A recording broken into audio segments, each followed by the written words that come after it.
Good afternoon, everyone. Welcome to today's session, which is based upon leadership and governance for place-based working. It's part of our autumn learning programme from the Local Government Capacity Centre. My name's Alison Jennings. I work in our Markets, Places and Partners team in the South. Next slide, please. A little bit about the Local Government Capacity Centre.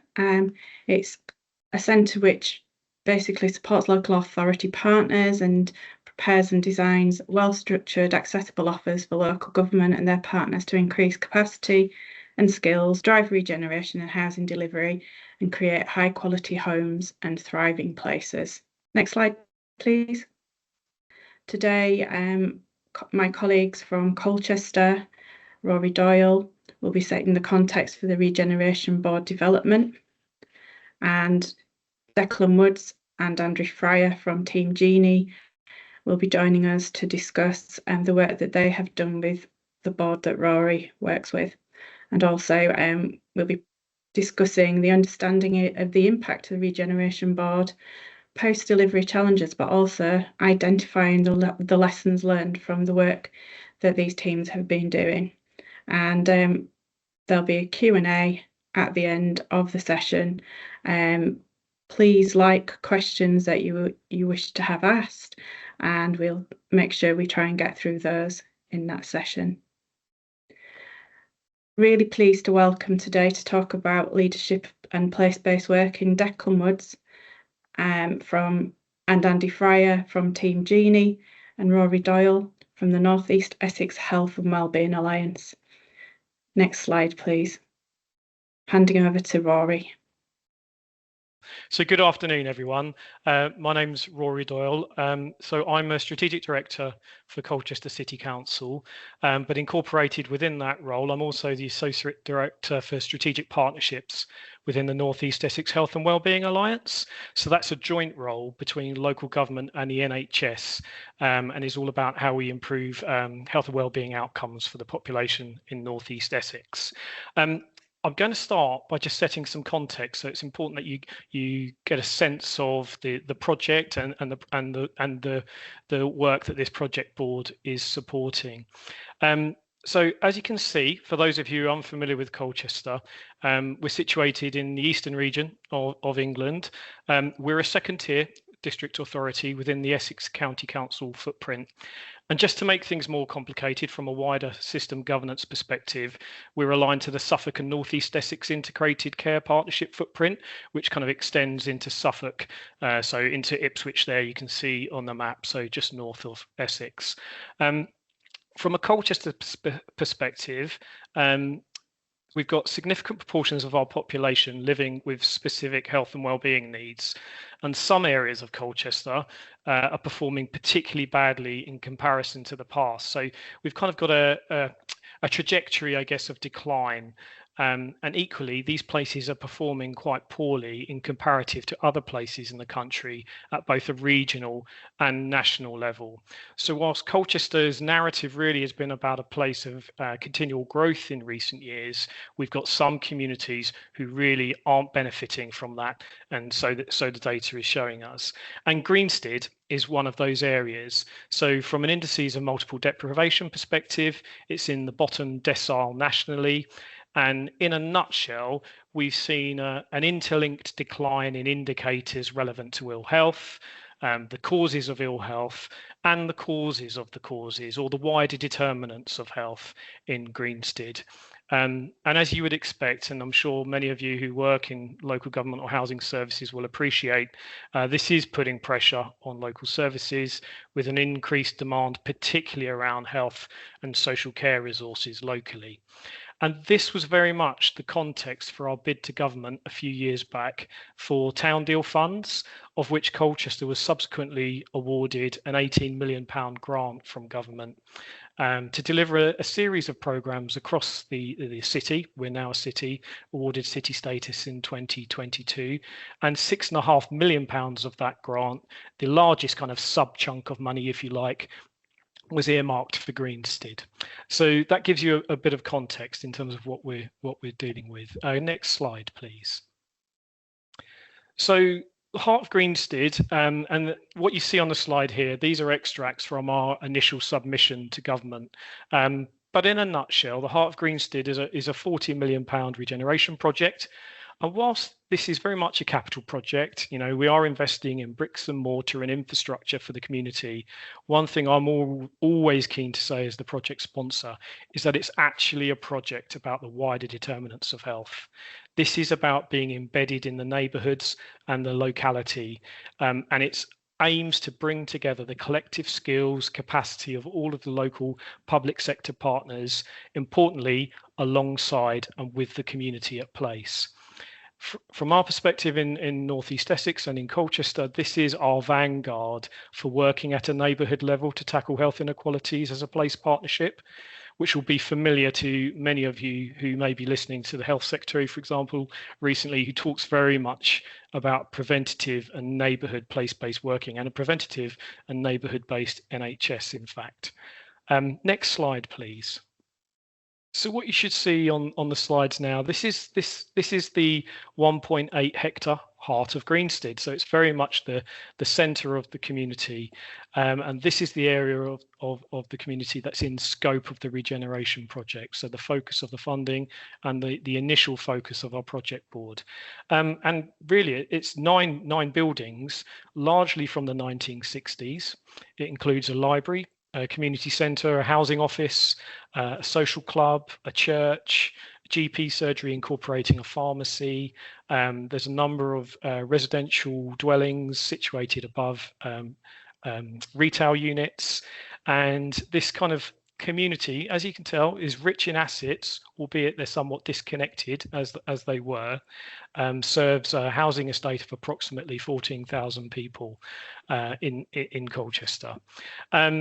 And the reason we're here, or the reason that we kind of stepped forward with this project, is the layout, the design, the feel, and the space utilisation from a kind of urban planning perspective is really tired.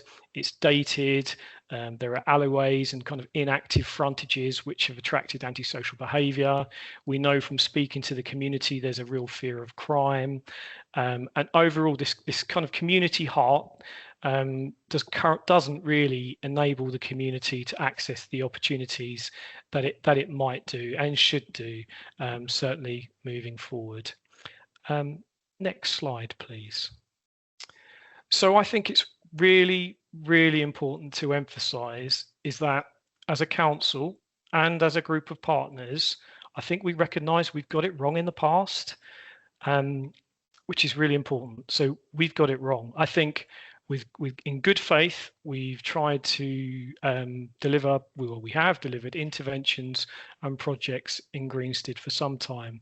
It's not for the want of investment, but we've had a tendency to parachute in with projects, thinking we know best, and have then kind of consequently turned around and wondered why we haven't landed improved or sustainable outcomes for the community. So from the outset, there has been an absolute commitment and a recognition to shift from a deficit-based approach, i.e. what we think is missing or what we think is wrong with the community, to a strengths-based approach, i.e. what is strong in that community, shine a light on the strengths, amplify the strengths, work with and alongside the community to lead change for themselves. And this has required us to really broaden the conversations and the relationships beyond the usual institutions and organisations in the locality, and work with individuals and groups and communities on their terms and in their places. Next slide, please. So as a result, we created a project board to oversee this work, which is probably not your usual project board.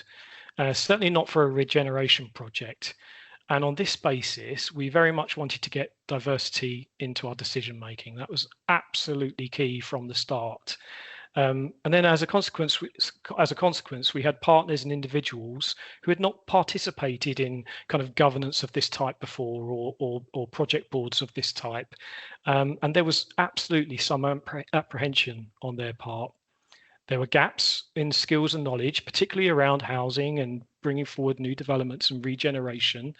And there was a need for us to really come together around a kind of shared and co-owned piece of work that took us from the bid stage, the successful bid stage in securing the funding, but bringing the whole programme to life to one that was with, for and led by the community.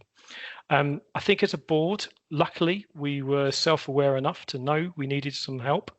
So we were very, very happy to lean on into the support provided by Homes England and the local government capacity centre.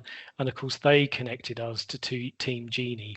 And I'll be really pleased to hand over to Dec, who will talk about some of the work that we did to develop things as a group. Thank you. Thank you, Rory. That was really useful context, I think, for the project and the board, but also the sort of aspiration here as well. And I heard you say that there was some sort of collective view that you may have got it wrong before, but I think that sense entering this was that you really wanted to get it right this time. And so I was sort of struck by some of the language you used there about with and for and collective and alongside. And I think you very much entered into this in that spirit, and really in a spirit of partnership. And so I think that was one of the success factors here, that the whole of Greenstead entered into this with that mindset, and that really helped the work that we did with Homes England and the local capacity centre, local government capacity centre, between us all. I think given some of what you've said here, we were really very mindful of developing a sort of nuanced solution that really met the board's need, but also honoured what the board already have and what the board already brought to this. And so you talked about a strengths approach, and that's really sort of congruent with that. And I guess really with that in mind, the sort of segue between your sort of conclusions from having worked together before and Homes England Local Government Capacity Centre was that they really wanted to sort of tap into the mood and the needs of the board. And so they interviewed, next slide, please, I should say, they interviewed 19 out of 17 of the board members. So that's a quite a big bit of diagnostic work up front, but one that we felt was really important so that we could design something that was specific. Okay, you can see that really two things dropped out of that. One was some strengths that the board already had, a real commitment to making the project a success, and being involved in that. Alongside that, some clear membership. Yes, there was lots of different stakeholders, lots of different organisations involved, but the organisations individually were clear on who was representing them and their views. So we had a very inclusive starting point for this. And I guess along with that inclusivity, some real sort of receptiveness to that work. Yes, there was some scepticism, but overall, I think that was there was some open-mindedness to possibilities, really, if not immediate solutions. Yeah. I think alongside that there were some challenges, and I think the interviews really underlined some of those challenges and brought some shared clarity on those. So one of those was about there were individual aspirations, but not necessarily an overall collective view about what good looked like. And so that was really an aspiration for this work. Not unusual given the number of sort of stakeholders, and we'll see that in a minute. But nonetheless, what that led to was perhaps not as consistent way of working as there might have been. A real sense that there was some regeneration expertise, but a desire to sort of bolster that and to bring some clarity, making best use of the skills that were already there, being clear about who could do what, who would do what, and who was responsible for what, really to make best use of everybody's time. Okay. So that was the point that we picked up from the capacity centre. And so if we move on to the next slide, So you can see really there was a couple of parts of this. So one was to create this glue really between the individual parts and members of the project board with an overall shared ambition and shared vision for this work, really to act as some glue to bring the disparate parties together.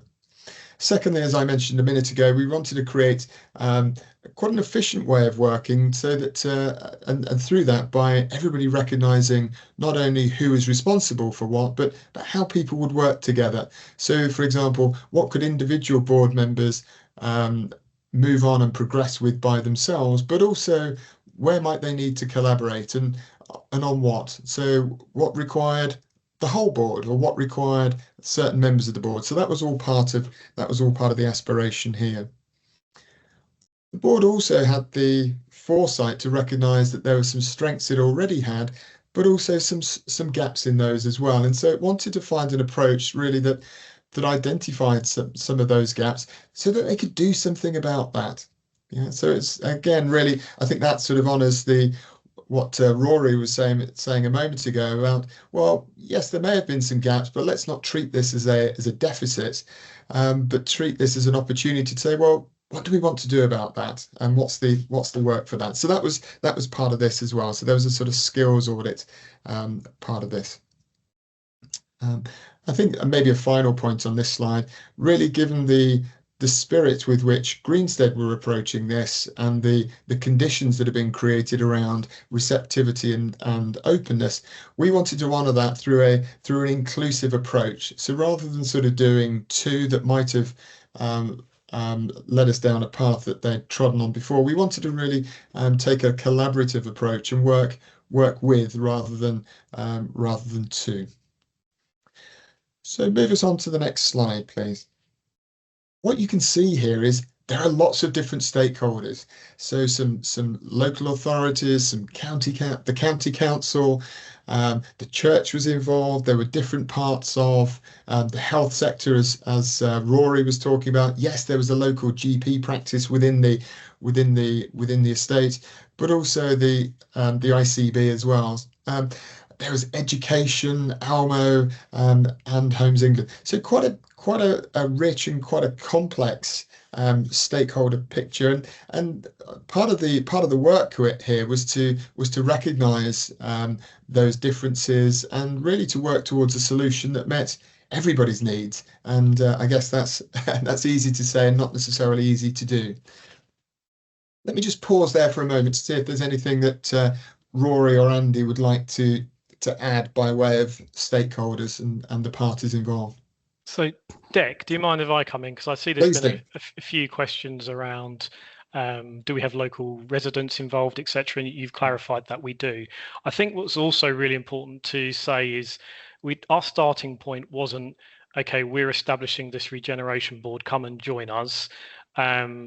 We recognised and really put the legwork into a kind of a long period of engagement right from the outset. So just turning up, being alongside communities and groups, both formal and informal groups, having an understanding from our community and voluntary sector partners who the movers and shakers in the community were, and taking an asset-based community development approach, which not turning up with our agenda, but turning up in the community, understanding what's important to them.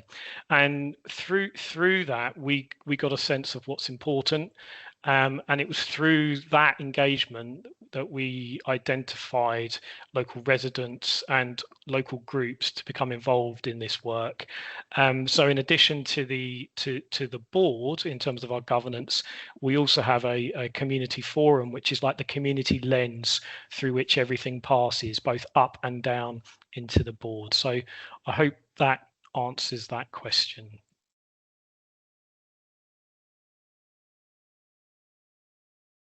Thanks, Rory. Andy, anything from you, or shall I move on? No, I think if you move on, because it'll come to me very shortly. Okay, great. Let's do that. Next slide, please. What I'd like to do here is just give you a quick snapshot of the programme. So hopefully what you should see is this is quite a tight programme. We're very mindful that the the board, although it was convened, didn't work full time.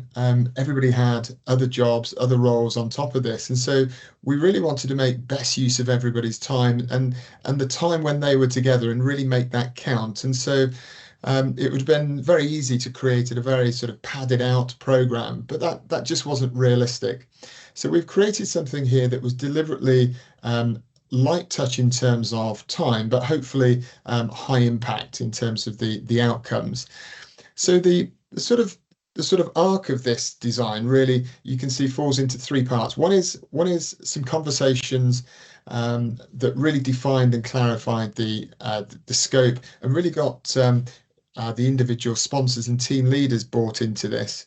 Then we moved into delivery, and that's fairly self-explanatory, but then we wanted to sort of loop back and debrief. So that sort of define, deliver, debrief, sandwich type approach is fairly typical of Team Genie's approach to this type of thing.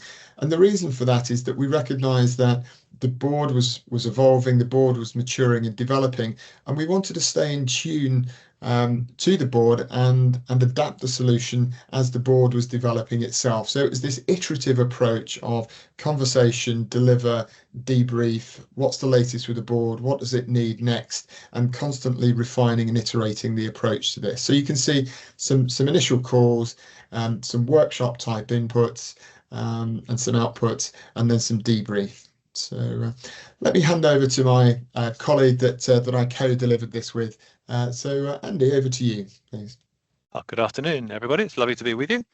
Next slide, please. So as Declan said, we had three workshops. So I'll talk you through the first two, and then I'll hand back to Dec to do the final one. The first one was really all about creating a compelling vision. Now, everybody who turned up, of course, had their own version of what the future would look like in an ideal world, but it was about trying to share those in a way that people began to realize that actually there was a way of creating a vision which would actually deliver something for everybody, as opposed to necessarily perhaps their narrow agenda themselves. And so we did that. Next slide, please. We did that through a visioning exercise, which we had a bit of fun with this too. We divided into teams of 4 to 5, and each one of them created a newspaper front page. And it was designed to describe success in, let's say, in this case, 5 years' time. So we made it competitive between the various teams, and we had some fun doing it. But the idea was to create a vision of what could really be brilliant. And it isn't necessarily about creating something that's accurate. This is about tapping into the more emotional side of people's of their viewpoint. So we did that. We had some fun. It was competitive, and people were hiding their versions from each other as they finalised them. And then, and if you go to the next slide, please. The next slide, we did a show and tell. So in each case, we had a look at what each team had produced, but then we distilled it down to the critical elements. And in fact, what we found was that although people came up with different stories, there was an awful lot of overlap. We were able to consolidate into a small number of critical elements, which really did paint a vision of what the future might look like. We then divided those into the essential and the desirable. Some things were absolutely necessary. Some things were nice to have, and then they could be graded in terms of importance. And then we crystallized that into a single sentence. Now, that's not a particularly efficient thing to do in a room with a lot of people. So what we got down to the point where we had the elements that the team then took away and crystallized into a single beautiful sentence. And then looked at stakeholder commitment, really. Who was going to be involved? Who was going to have to sign up to this? And we did that by going around every single person in the room and asked them, what can they sign up to this? And if not, what do they need in order to do so? And in doing so, we got everybody's verbal agreement that this is a vision that they shared. Next slide, please. We chose to do this because it's concrete. It's actually creates something that people can work with. It's inclusive. Everybody gets a chance to speak. Even the quieter people get drawn into this. It's creative, so it taps into the right-hand side of the brain as well as the logical side. It's a bonding experience in its own right. This was a new team, remember, coming together, a very diverse group of people that had not necessarily been used to working in this way. So it in itself was a creative process, a bonding process. It provided a degree of accountability too, because everybody was there in the room, and if you were there with a pen in your hand designing this thing, actually it did kind of commit you to it. It produced a lasting reference. What some teams do with this is ultimately have an artist reproduce it in something that they can put on the wall, and we had a bit of fun. We had a bit of fun with it too. So next slide. Thank you. Workshop 2 was looking at each person's role and agreeing how the board was going to work together. Remember, this was a very diverse group of people who have come together for the first time. Next slide, please. And so there we did what I called a layer cake exercise. And we look at behaviours. We look at the behaviours that that people are that's going to get the best out of individuals around the room. And we made sure they were framed positively. So if, for example, somebody said, I don't want anybody to lie, well, we would turn that into the positive and say, well, let's frame that as we always want to be truthful, for example. We went through and prioritized, looked at the things that were most important in terms of getting the best out of this team. And then we looked at what that meant in actionable terms, because it's very easy to come up with theoretical things around behaviours, but actually look at what was actionable, what it actually mean on the ground in terms of how people would be together. And we also looked at examples to make those tangible. And then finally, we talked about accountability. In other words, what happens if people start to stray from the path? Is that the responsibility of the team leader, or is it everybody's responsibility? And how will that happen? How are people held to account by these behaviours that everyone's agreed? So next slide, please. So I described this as a layer cake because we did it first of all solo. We had people working on their own with post-it notes, just working out what's important for them in terms of how people behave with them. We then moved into pairs, and then to the half group, and then finally the full group. And so we sort of worked our way up and ended up with quite a large number of post-it notes. We consolidated them, and then we top sliced the top 5 to 7 to really find the most important 5 to 7 behaviours that were really going to make a difference to how this team worked together. So next slide, please. The reason we did that, we work up from a single to 2 to half the team to full team because it's psychologically safe, because sometimes people might be nervous about asking for what they need. So it creates a much safer environment going through that staged approach. It's engaging, and it's reflective too. It gives you a moment to sit and ask yourself that question: is what do I need in order for people to get the best out of me? It builds consensus, and it's inclusive. Again, everybody gets to speak, even the quiet people in the room. It's non-judgmental, and it's tangible as well. As I said, we went through and worked out what does that actually mean on the ground? What does it look like when it's done really well? So next slide, please. And finally, we looked at who does what. So we made a list of all the responsibilities that the team would need to do. We checked there was an alignment to both purpose and vision. And then we looked at who's accountable for each of the various tasks that needed to be responsibilities. And then not only who will be accountable, but also who will provide support. So for each thing that was on the list, there was who's going to be accountable, who will then support, and also then what are the gaps? What are the things left that need to be done that are not being done? Does that mean somebody needs to step up, or do we need somebody new on the board? So next page, please. Next slide, please. We did that in a round. In other words, we just literally go around the room, working our way around, and that means everybody gets to speak. It isn't just the extroverts in the room, and just make sure everything's captured correctly. And the reason we chose to do that is it provides clarity. Everybody knows exactly who's doing what. It creates alignment because it's something that's generated by the team. It creates accountability because everybody knows what everybody else is responsible for, and it's a method of building trust and collaboration as well. Finally, it identifies those gaps in the list of tasks, and therefore they can be properly resourced.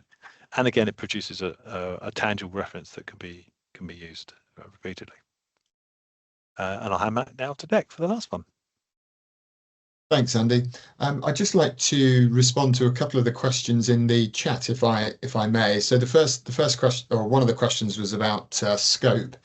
So there were three things specifically within the scope of works. One was two of those were specific to Greenstead, and one of those was more general. So the two that were specific to Greenstead, one was around the creating a shared vision for the project board, and the second one was around the roles that people had to play.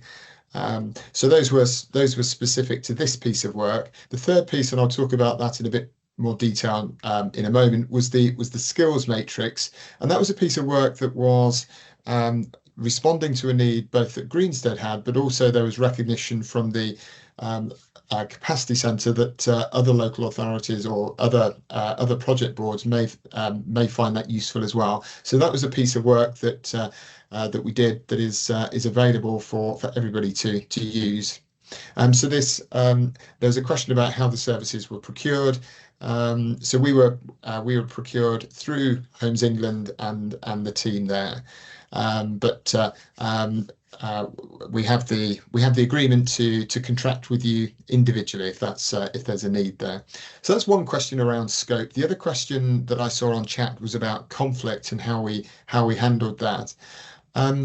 There was a little bit of cynicism, but I wouldn't say that it ever reached a stage of conflict. And I think part of that was the work that Rory had done already in terms of a partnership approach, but also the tone that we set and the approach that we took to the design and delivery of this was giving everybody an opportunity to speak. And I think the fact that we contracted for that, we're very clear on that, and we honoured that view, really created the conditions that everybody knew that they would have a chance to contribute, to speak and say what was important to them, to represent their views and their constituencies' views. And so I think that really helped avoid too many sort of pointed elbows in this. I'm happy to pick that up again if there's any sort of further questions at the end. I guess let's come back to the third piece that's in scope, and that's the slide that's on screen here. So this is about a skills matrix. So you remember in the sort of context that Rory set was that there was some recognition that the project board had some skills and some skills in depth already, but also a sense that there may be light in some areas of other skills. Yeah, and those skills may be important. And of course, the time not to identify that maybe you haven't got them or haven't got enough of them is at the point of when you really need them. So I think there was some real wisdom in trying to identify that and be proactive about that. And so what we did, we created a very simple questionnaire. Yes, it was two parts to it, but it was a maximum of 2 pages. So that was deliberately. We wanted to keep it short. We wanted to keep it very usable and very practical, without the need to use a whole lot of sort of fancy technology around it. You can see from the slides here that it covered a range of different skills, so leadership and project skills, so non-technical skills, as well as some more technical skills. So we wanted to look at both of those because we recognise from the work that we do with boards generally that there's often a range of both of those, both technical and non-technical. So we wanted to encompass both of things in this.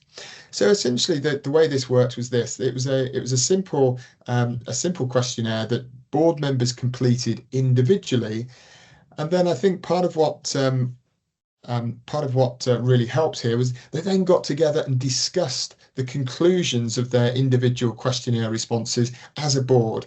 And so part one of the questionnaire really looked at what skills they already had, and then part two looked at where were their strengths, where did they have all the skills that they needed, and equally where were there some gaps as well. Also, part of the questionnaire, it talked about what was the opportunity that the board had to leverage those strengths. So we wanted to take this from a sort of passive recognition to a how do we activate and really use some of these skills in service of the overall sort of project. And so really the questionnaire was designed not only to identify them, but also to say, well, what's the outlet for them? How can we use them? I think what it also did is it identified some hidden contributions or some hidden strengths.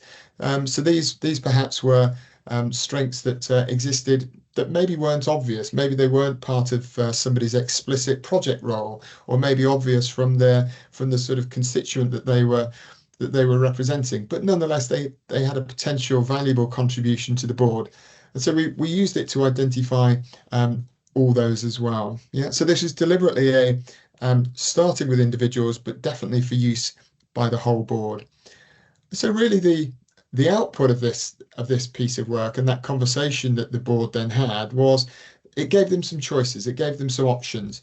So they could either choose to upskill themselves, do some very targeted, some very bespoke development to plug any skills gaps that identified. It gave them the possibility of recruiting new board members if there was a critical skill that they didn't have already. Or equally, there may be something in between those two things. It could be that on a particular topic, there may be some external input that they seek to get. Okay, so that's the project board there, and happy to pick up any questions on that at the end. So let me hand back to Rory to talk about so what was the impact? Where did all this work leave the project board and the project? So Rory, back over to you, please. Thanks, Dec. Could we have the next slide, please?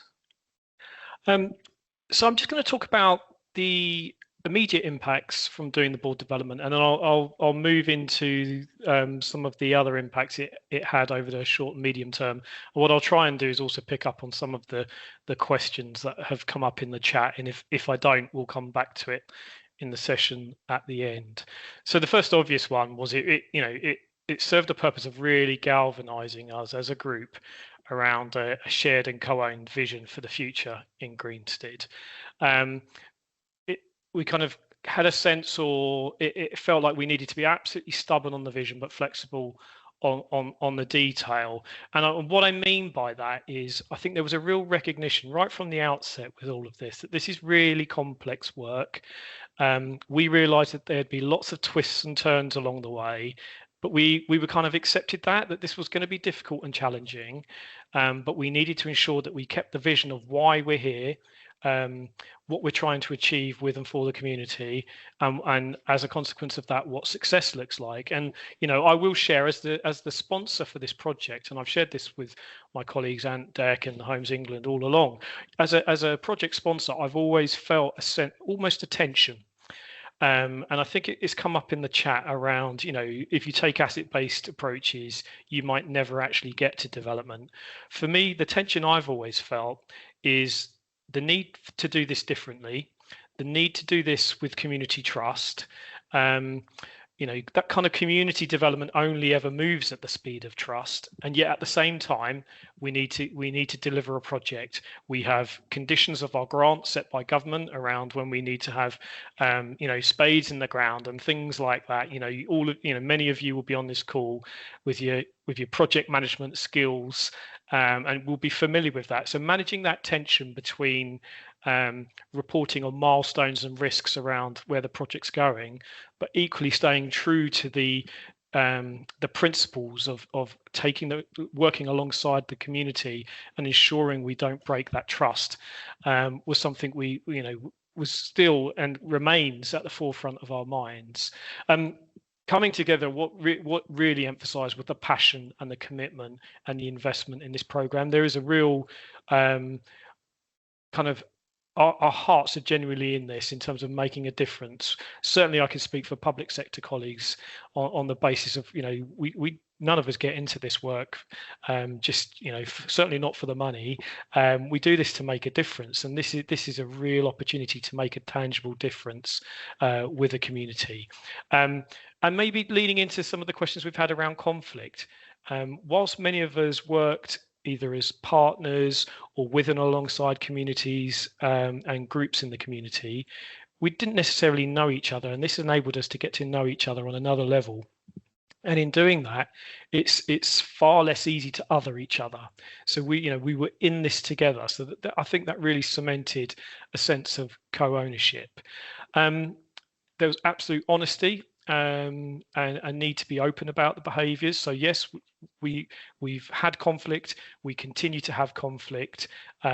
We disagree well.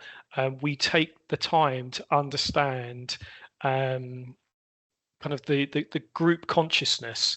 I'm sure many of you will have all been in boards where decisions are moved forward and you just get that sense that something's not sitting right here, or a board member over there isn't quite saying what they feel.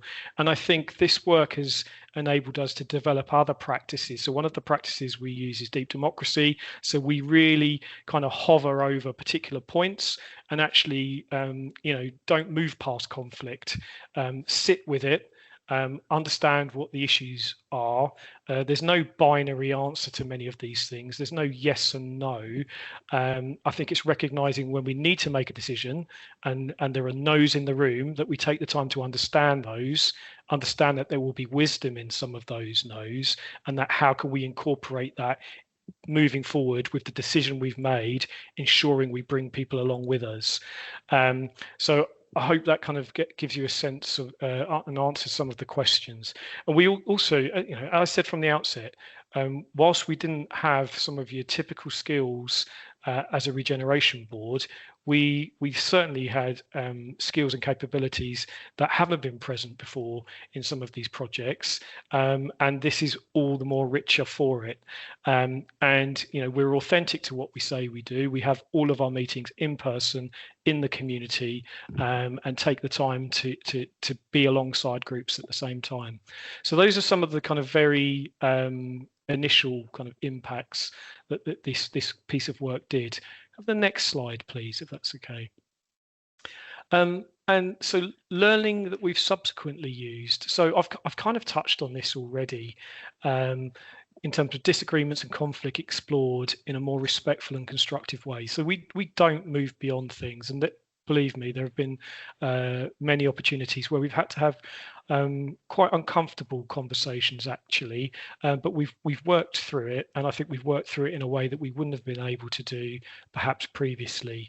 And as I said there, creating an environment where all things that need to be said are said. So I've kind of made these points, and as I say to you, that element of deep democracy, lowering the waterline, ensuring that everyone understands the issues at hand, or the opportunities, or the challenges before we move forward, and an acceptance that system working is really complex, particularly in what we're trying to create here. There aren't huge amounts of examples nationally where this has worked. Yes, there are models of integrated estate, one public estate, etc. And many of you on the call will have been involved in these. But actually, the complexity is the model that sits behind it. It's the relationships and it's the system knitting that needs to occur. And this isn't something you just do and move beyond. It's something you need to keep at, and it's something that we continually practice now. So I hope that's useful in terms of some of the subsequent kind of learning that we've put in place as a consequence of this work. Next slide. I think I'm handing back to Dick. You are, Rory. Thank you. Thank you. And I think I would just really underline that sort of second point that you made before about, I think part of the success here was about creating the conditions, really creating the conditions for the board to flourish. And I think a lot of that was not only agreeing the roles and responsibilities, but having a working agreement between you about what was acceptable or not in terms of board behaviours. And I think the vision work, the role clarity, and the agreements that you reached gave you an anchor point to come back to. So I think when there were some sort of crunchy points, then it allowed you to sort of come back to that with and fall back on some of those things that that you'd already agreed. So I think that was, to me, that seemed an important point to underline. It was about the mindset through which you started this, and then the conditions that that you led and created. Yeah. Let's talk about this final slide briefly. I mentioned earlier that the approach that we took with Greenstead was really quite a light touch approach, and that really was to reflect the fact that the board wasn't working together all the time, and that's fairly typical of most boards. And so what we created on the back of that was a series of packages that gives project boards some options, some different choices about the support that's available. And so generally the board development that lands the best is that it meets a need at the time it most needs it. And so what we've created is a series of packages of varying lengths, really to make it easy for a board to say, yes, we're busy, yes, we need some help, and here's something that's available. So we can, it makes it easy to say yes to, easy to get started and going and be supported with, and allows the project to continue. So that's really the intention behind this, as well as to really sort of from a structural point of view, set up the board for success. So you can see a number of different options here, from something a bit more involved, including the Team Salient diagnostic tool, which really is a great tool to show how aligned a board is, and particularly how aligned the board may be between different some of those different stakeholder groups that we talked about earlier. It can be really useful to clarify the agenda for the board to focus on. There's always lots of things a board could focus on, but the question really is which one of those or ones in terms of area are going to give them the greatest amount of success. So that really helps clarify that, and then we design a bespoke board package around that. Of course, some boards are up and running and have developed their own norms. Often they can find decision making quite tricky, particularly if they try and go about that in a very consensus driven way. So we've got a sort of lighter touch approach for working with boards with that. And what we typically find is that even the best boards, after they've been together for a period of months and working together, often things start to drift a bit. So that can be a useful point to reconvene, identify what's working, but also what might be holding the board back from being as successful as it might. So an even lighter touch thing there. Recognizing that some chairs, some board members may be new, interspersed with all of this, there's the possibility of individual as well as team coaching to support either key individuals on a board or the board as a whole. We just wanted to show that to you to create some visibility on what's possible and what's available. Thank you. Let's move on to the next slide, please, and we'll hand back to Alison, with whom we started, for questions. Thank you. Would everybody like the presenters turn their cameras on, please? Great. Thanks for a fantastic presentation, all of you. We've got some brilliant questions coming in through the chat. Firstly, Rory, how did you find and secure representatives to sit on the board, and how did you get the local community to agree board members? Thanks, Alison. So yeah, I think I touched on that a little bit in a previous answer. So we didn't go into this cold. As I said, we didn't kind of set up the board, set up an agenda and invite them along to our way of doing things. We spent quite a significant amount of time understanding the needs of the community, understanding what's important to them.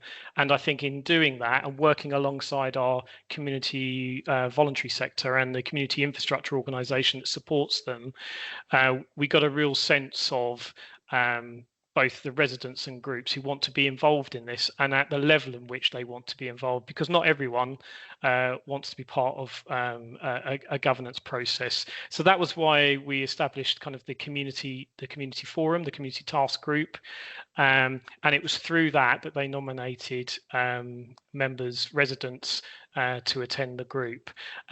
It's worth noting actually that a number of the partners who, whilst they're there in their capacity with their organisational hat on, are also residents, which gives an additional dimension, Alison.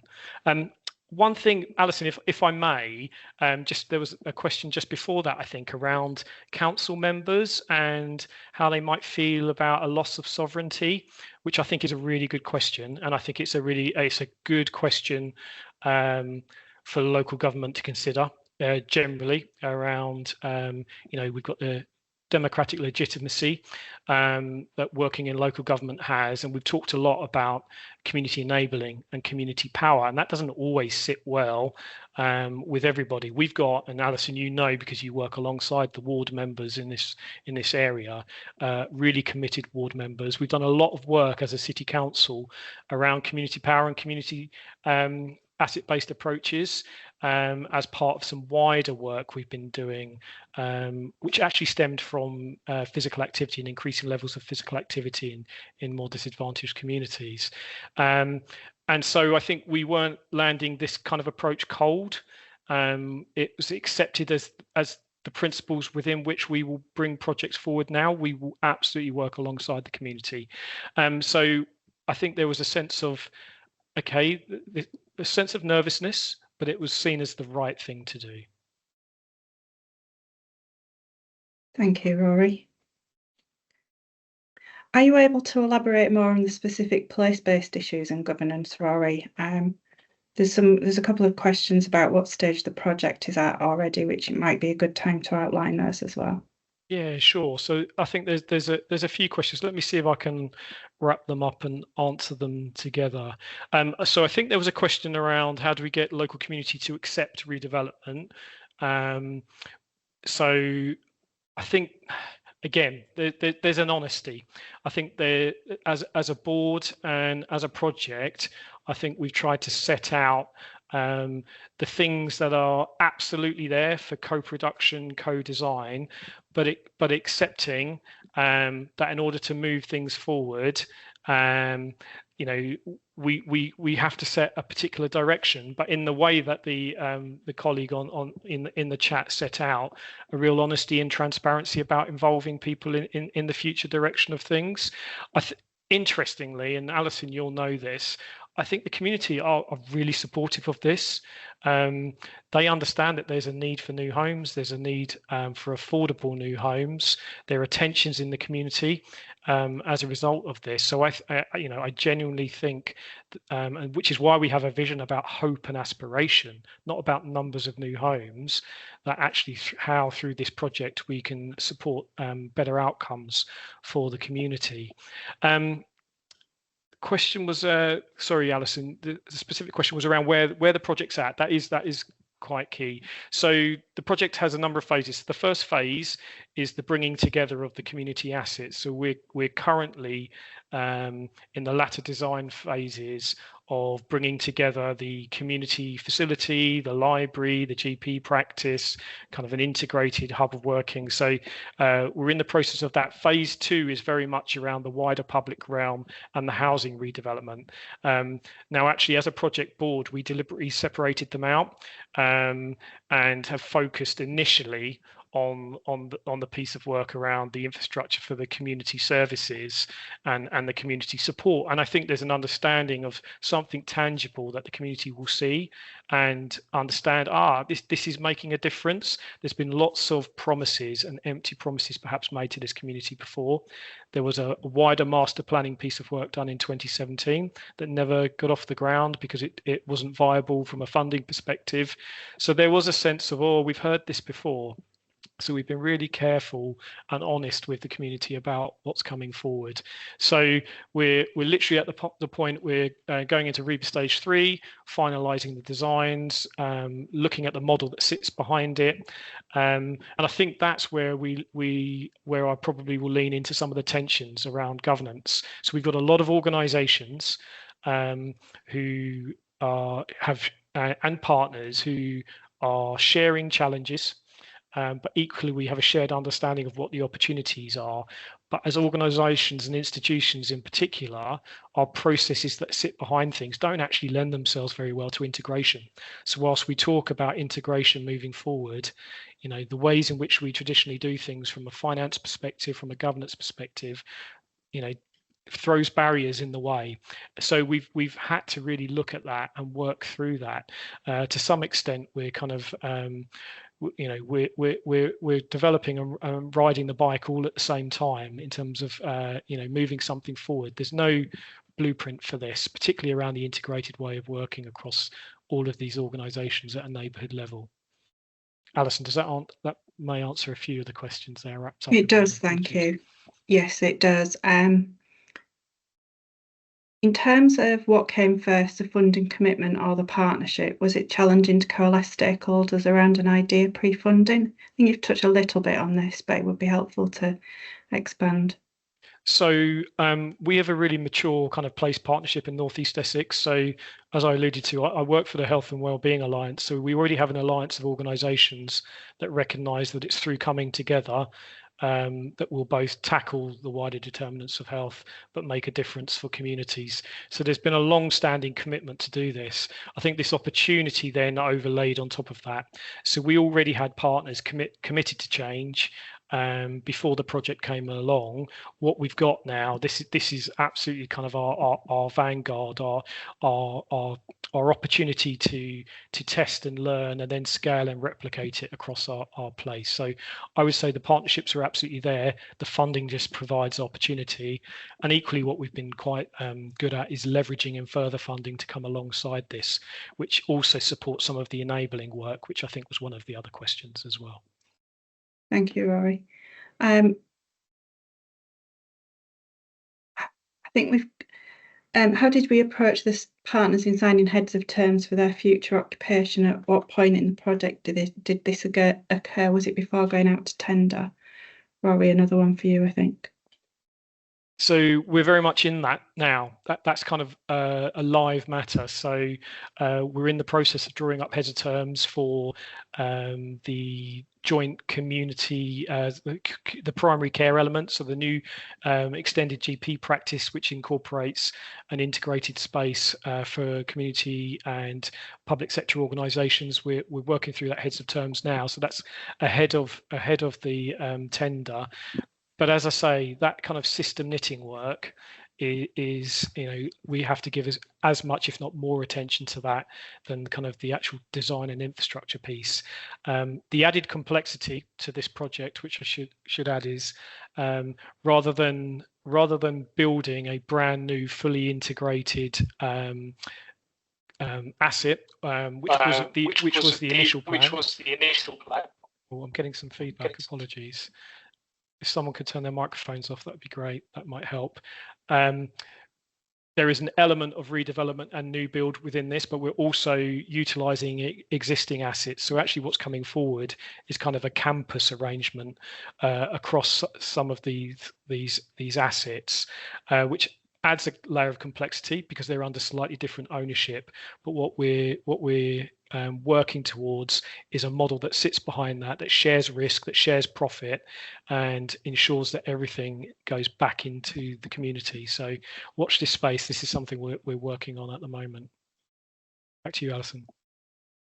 Thank you. I think one of the issues that is complex about the area, it's adjacent to an area of potential new growth and also to Essex University, and I think be helpful to understand that there are a significant number of the board members who interact with the university, and I think the university have been involved in some of the research and engagement with the local community along with the community organisations. Rory, is that right? Absolutely. So what you've discussed, it presents both challenges in terms of impact of growth, but also opportunity, because actually, the existing community in Greenstead, we will have failed if this community does not benefit from the opportunity of being next to the university. And we're developing that work through the Civic University Agreement, and also through the new garden community, which will provide jobs, opportunities to develop skills for local people. I think the other key thing, Alison, is that we have a significant student population. So the students and the university have been actively engaged in this and have been part of this. And some of the tensions that existed before in the community were between kind of the student population and the rest of the community, because there was a sense that they were having an impact on the local housing market, on some of the issues around ASB, etc., etc. So actually, in working with the university in particular, it's enabled us to galvanise people together. Thank you, Rory. We've also just had a question come into the chat about to what extent was integration of transport and opportunities considered by the community and baked into developing plans. Would you like to sort of talk about that and maybe the bike share scheme as well?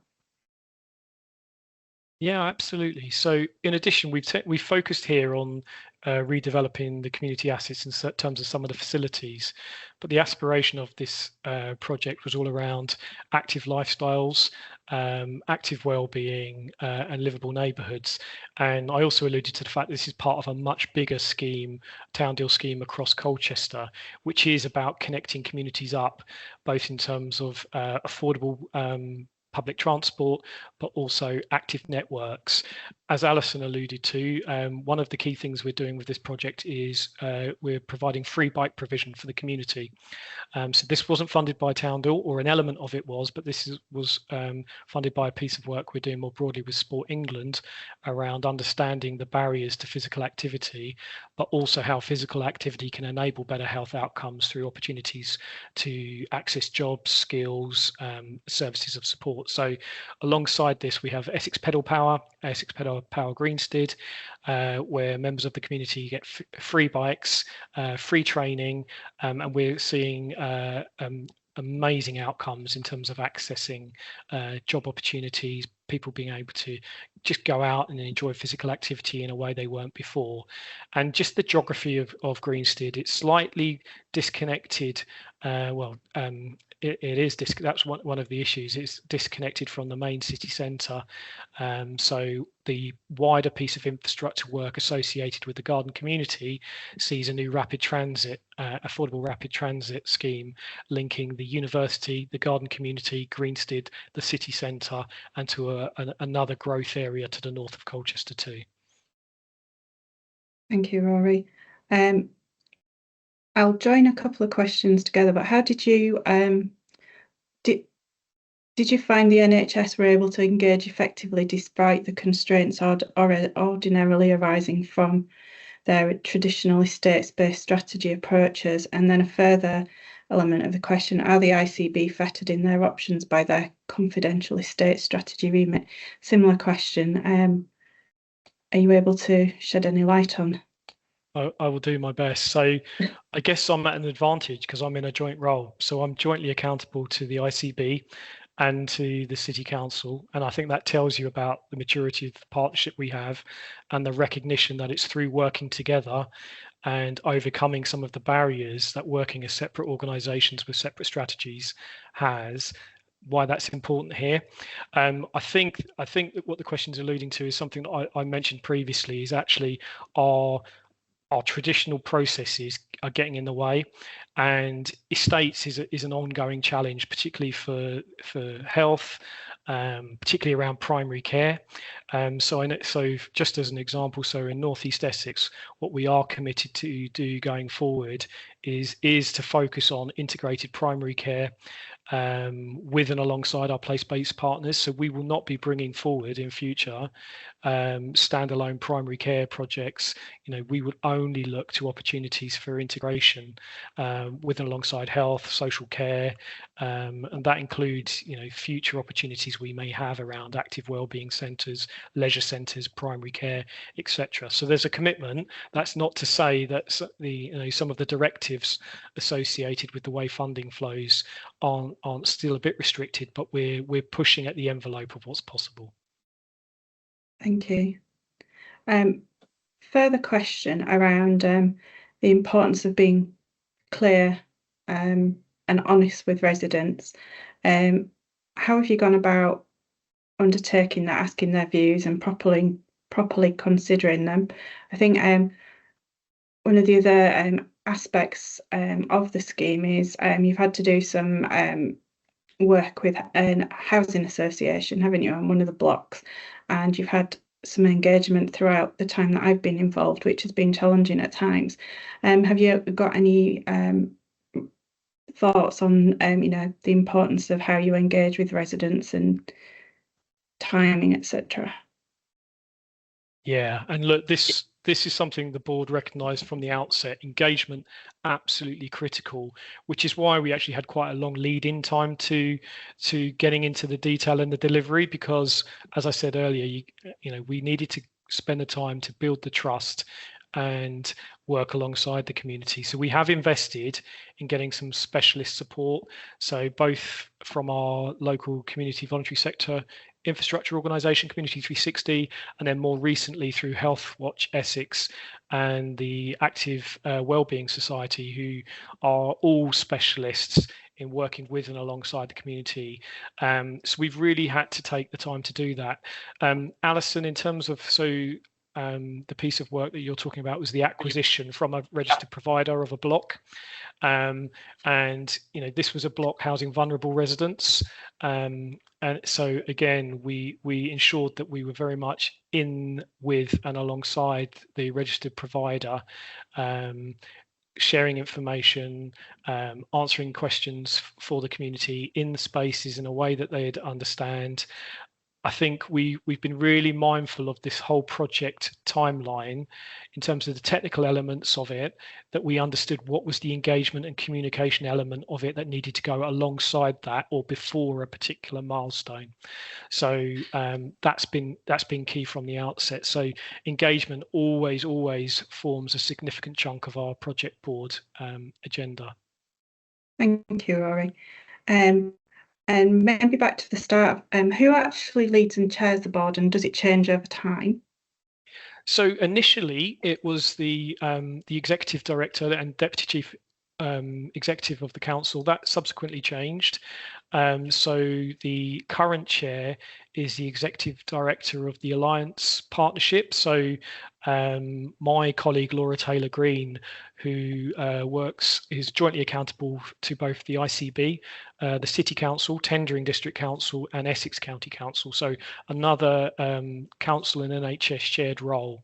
So the North East Essex Health and Wellbeing Alliance is our place partnership. It is the local mechanism for delivering integrated care, the care partnership, so Laura currently chairs, and we that will be up for review, I think, in the next few months, actually, and we'll take a view on that as a board as to whether that needs to change. Okay, thank you.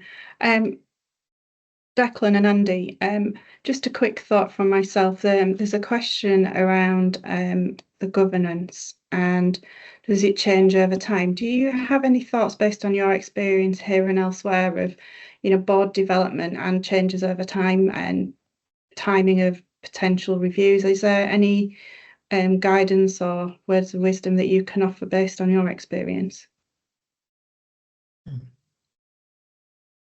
Andy, do you want to pick that up? There was another question I can pick up as well that relates to us.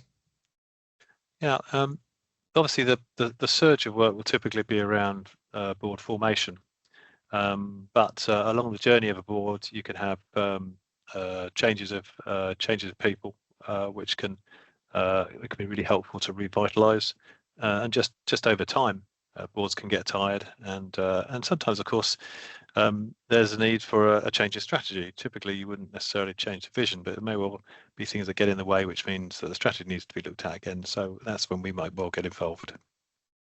Thank you. Declan? Yeah, and I would add to what Andy said there, that at those points, those pivotal points when there's changes either from within the board or in the board's context, then the board can regress at that point. So Rory gave an example of the change in chair, for example. So I think that can be an inflection point and an opportunity to come back to some of those key questions about what is our vision, what are we here to do collectively, revisit roles and responsibilities and so forth. So like us as individuals, boards develop, they mature, they evolve over time. And so the board that you might start working with almost certainly isn't the same board 3 months later, 9 months later, 2 years later. And so I think it can be dangerous to assume that. So I think working with the board that you have at the time and in its latest form is important. I think. There was another question in the chat that I saw, Alison, that's probably worth responding to. Well, a couple of things. First of all, a number of questions about is the skills matrix shareable? And I think the answer is yes, and the intention is to share that with the slide pack. So look out for those two things together. There was also a question about relationships and behaviours, and are they important? And the short answer is yes, they are. And critically, because unless behaviour changes, nothing changes. And at the same time, behaviour can be a bit of a red herring. So it can be very easy and tempting to focus just on the behaviours. I mean, behaviours are often a symptom of what's going on in the board. And so what can be useful sometimes is to think about what's going on that's driving that behaviour. So the sort of question in the chat talked about behaviours in relation to process. I mean, both are important.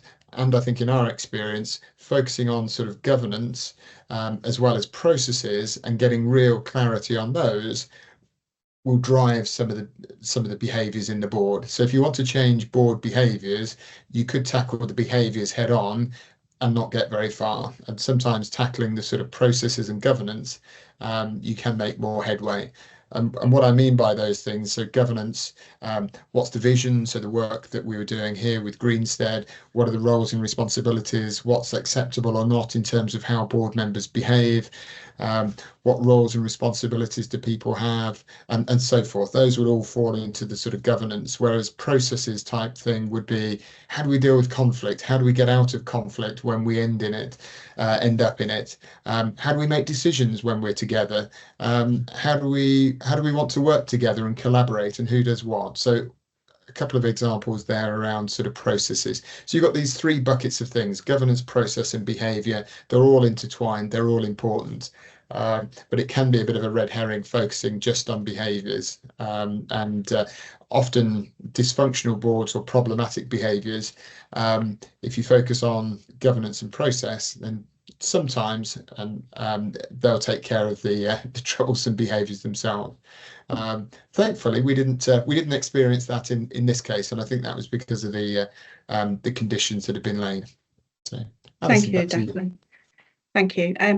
And as a member of the board myself, we have some really interesting and really committed residents who have taken part in the board. Rory, are you able to share any of those learnings on your experience of working with the community in Greenstead? Absolutely, thanks, Alison. And so just picking up on that and the fact that board roles change over time and almost the hats that people wear in the board. So one of our residents who was on the board, an amazing individual, real community champion, through being on the board and building her confidence and skills and capabilities, subsequently ran for election as a ward councillor and was elected in the last election in May. So we have a new councillor from the community. So she was a resident, now a councillor. As a consequence of that, we've appointed another resident to the board, but it is constantly evolving, as Dec says. My role on the board was different when I started, so I was there as one of the senior leadership board members from the council. That was before my joint role, so I'm now there in my capacity as a joint role, and I'm now the strategic sponsor of the project, taking that on from the previous colleague who was chair. I think it's also that point around people wearing different hats. So we have a number of colleagues who we're really clear about, how do you talk about this project in other forums? and how do you galvanize and tell the story of what we're trying to do, and how do you lever the relationships you have through your membership of other forums or other networks. So we have a number of people that wear different hats, and again we talk about that openly in the board too. But yeah, the story of the resident who became a councillor is a great outcome. Thank you, Rory. And I think we'll head to the final question now. To what extent is the governance stressed or impacted by public sector resource constraints, and how has this been managed in Greenstead?